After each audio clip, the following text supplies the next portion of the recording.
우주에서 소포를 붙이는 방법. 국제우주정거장에서 물건을 지구로 내려보내는 것은 쉽습니다. 그저 문 밖으로 던져놓고 기다리면 됩니다. 그러면 결국에는 지구로 떨어질 거니까요. 이 배송 방법에는 두 가지 큰 문제가 있습니다.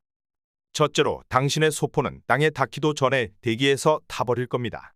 그리고 둘째로 타지 않는다고 해도 어디에 떨어질지 알 방법이 없습니다. 소포를 보내려면 이 두 문제를 모두 해결해야 합니다. 먼저 당신의 소포를 어떻게 땅에 무사히 도착하게 할지 살펴봅시다. 어떤 물체가 대기에 진입하면 대체로 타버립니다. 무언가 우주의 이상한 성질 때문이 아닙니다. 궤도를 돌고 있는 것은 전부 다 너무 빠르기 때문이죠. 물체가 이러한 속도로 공기와 충돌하면 공기는 길을 비켜줄 시간이 없습니다. 공기는 압축되고 가열되어 플라스마가 되고 이 과정에서 보통 물체는 녹거나 증발해버립니다. 방패가 없으면 아무리 우주선이라도 대기에서 부서질 것입니다. 큰 우주선이 열방패 없이 대기로 들어오면 10에서 40%의 질량만 지구 표면에 도착하고 나머지는 녹거나 증발할 겁니다. 열방패가 그렇게 인기가 있는 이유죠. 내려보내는 소포를 보호하기 위해서 당신도 열방패를 사용할 수 있습니다. 가장 쉬운 종류는 내려가면서 타서 없어지는 탈격 열방패입니다.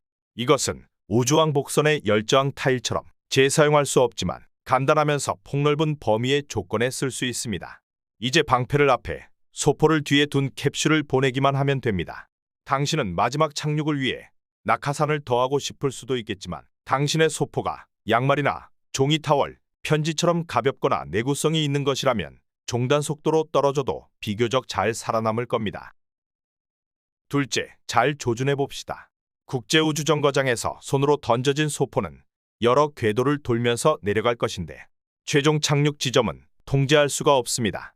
소포의 착륙 지점을 통제하는 건 단순히 지구로 배송만 하는 것보다 훨씬 어렵습니다. 정말로 빠르게 소포를 던지면 배송의 정확성을 높일 수 있습니다. 공기저항이 궤도를 천천히 낮춰 시간이 오래 걸리면 예측하기가 어려운데 소포를 빠르게 던지면 대기로 바로 들어갈 수 있습니다. 그런데 놀랍게도 소포를 지구 쪽 아래로 던지는 것이 아닙니다. 뒤로 던져야 하죠. 아래로 던지면 궤도를 따라 앞으로 나가는 속도가 남아있기 때문에 궤도만 약간 변할 뿐입니다. 소포의 속도를 줄여야 합니다. 소포를 빠르게 던질수록 착륙은 정확해집니다. 국제우주정거장은 약 초속 8km로 움직이지만 다행히 소포를 그렇게 빠르게 던질 필요는 없습니다.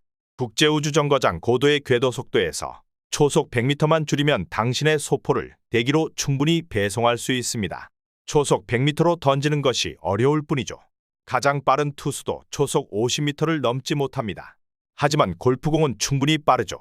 국제우주정거장 옆에 떠있는 골프 선수는 이론적으로는 골프공을 때려서 한 번에 궤도에서 벗어나게 할 수 있습니다. 당신의 소포가 골프공 크기라면 그 배송 방법을 사용해봐도 좋겠네요. 하지만 아무리 빠르고 정확하게 던진다 하더라도 난류와 바람이 무작위로 작용하기 때문에 수 킬로미터보다 더 정확하게 목표를 맞추기는 어렵습니다.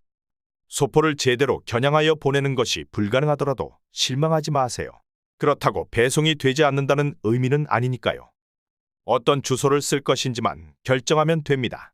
하지만 1960년대의 미국 정부는 우주에서 보내는 소포에 어떤 주소를 써야 할지 결정하는 것이 쉬운 일이 아님을 깨닫게 됩니다. 초기에 미국 스파이 위성들은 필름 카메라를 사용했습니다. 사진을 찍은 다음에 필름을 캡슐에 넣어 지구로 떨어뜨렸죠. 일이 잘 진행되면 캡슐을 추적해서 공군 비행기가 긴 고리를 사용해서 공중에서 잡습니다. 하지만 일이 항상 계획대로 되진 않았죠. 몇몇 캡슐은 제어불가 상태로 지구로 돌아왔습니다. 그중 남극 스발바르제도 근처에 떨어진 캡슐 하나는 영영 찾지 못했어요.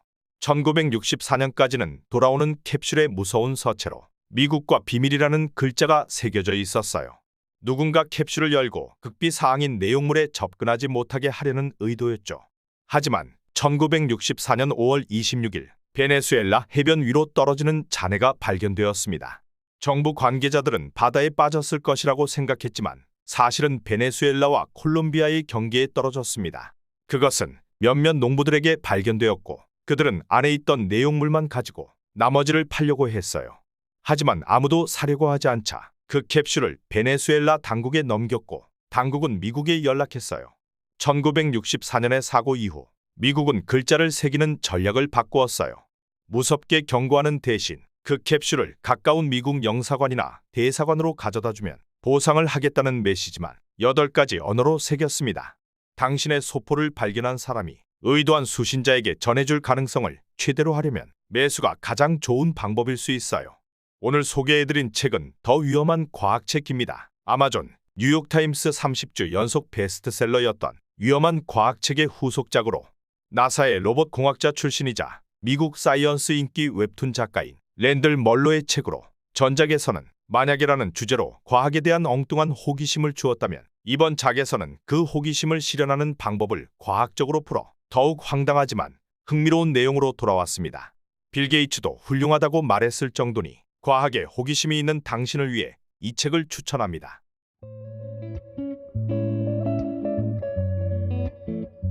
시청해주셔서 감사합니다.